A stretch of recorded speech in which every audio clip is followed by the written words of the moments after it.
Hello there. This is going to be something special. This is my first how-to video. I'm not particularly an expert in this area, but it's just thought of sharing a random technique, or I wouldn't call it technique, a random idea that I had while creating some bases for my revealing bites.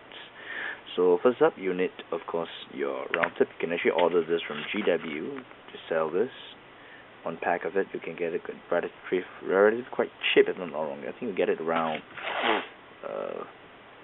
less than $1 US for one base. You can get one big pack of it. It should be pretty cheap with shipping included. So once you get the bases, of course you can leave it empty, just planed with a bit of flock or rubble or stone, and you can also create effects. And what I use here is I actually bought typical type of painting board. You get actually cork, the material is actually cork, you peel it off, and you get one entire piece. Just give me a moment, I'll just bring it back over. A piece like this, you can actually buy it, and it can last you for pretty long.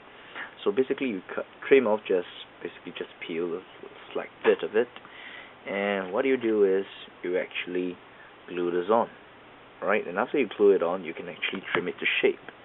So usually you trim, the edge and stuff like this, right? And what you do is you take a cutting knife and you trim the edges off down to a certain shape that you really think it looks pretty nice, something along the way like this. Imagine this being primed up and painted. This will look alright with a bit here and there.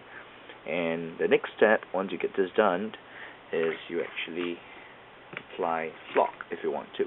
But for me, I would highly recommend this white pumice.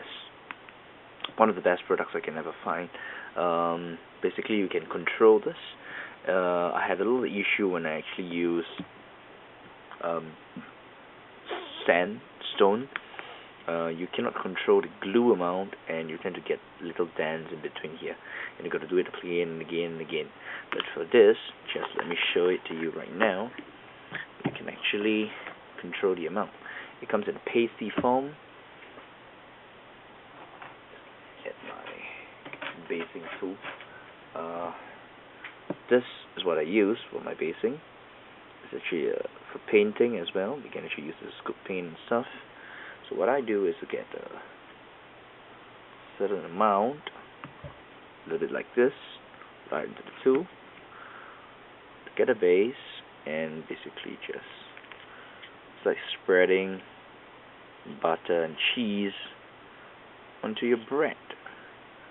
So basically you just spread it and you shape it down, and make sure that you capture the whole thing. Make sure that it's even if you want to.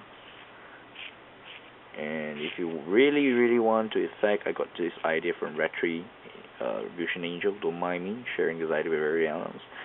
You can actually get a tire track, and you can actually put down some tracks along the way if you want to have more effect, which I think is a really neat idea. But besides using green stuff, which is relatively expensive right over here in Singapore, I use cardboard, right? Which gives the same effect, rubble and stone effect. And my idea for Raven Wing and my DA army is that they are still in their hometown, the rock or the planet they call Caliban, and basically the entire place looks dead, greyish, stone-like. It's been supposedly blown into pieces, but apparently they survive. So I don't expect much flora and animals living around the area. Probably just a lot of underground tunnels, a lot of secret places where they do their interrogation. And so I doubt there'll be any nice area for them. So what you do is basically cover up how you want it. Because of the cockpit here, you actually get a lifted piece like this, which adds into the effect when you actually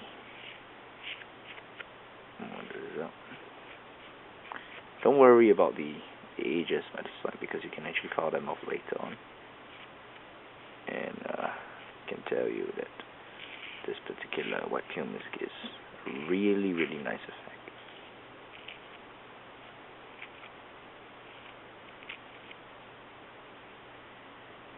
So once you are quite happy with the effect,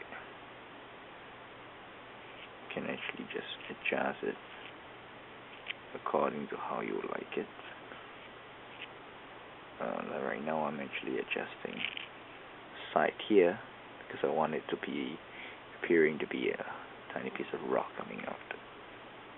I don't want it to be buried within.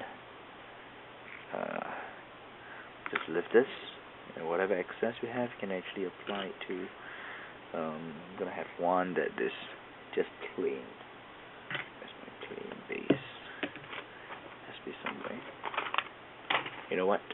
The excess you can actually put it back in. So once it's almost done, you can just, wipe. This will probably dry up in about an hour or two. Of course, the more layers you apply, the longer it'll take. And look at the difference it has. So imagine this painted up in grayish tone. Of course, you darken it with a bit of ink or devil black, and after that, slowly you lighten it up with a bit of astronomical gray. And if you really, really want to be adventurous, tie your track. Find something that can move.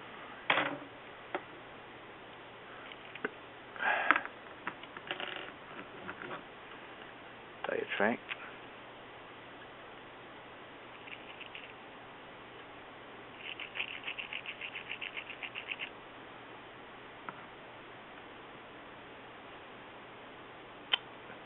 Not much effect here, but you can clearly see there's a stroke here. So what we're going to do is the bite will go somewhere like this, and I can tilt it a little bit if you want to, so it looks a little bit like this. So of course it's up to you how you really want it. It's based on trial and error, all this. I wouldn't say this is the best idea, but it's just another idea. Hope this helps. So that's it. Probably show some still pics at the end of how it really looks like when I pinned all this up. See the effect I can actually get. And this is a chip alternative in place of milliput or green stuff. Yes, cardboard, and you can actually trim them down to a certain slant to give it a slope-like effect. So hope this helped. Alright, thanks for watching. Take care. Bye-bye.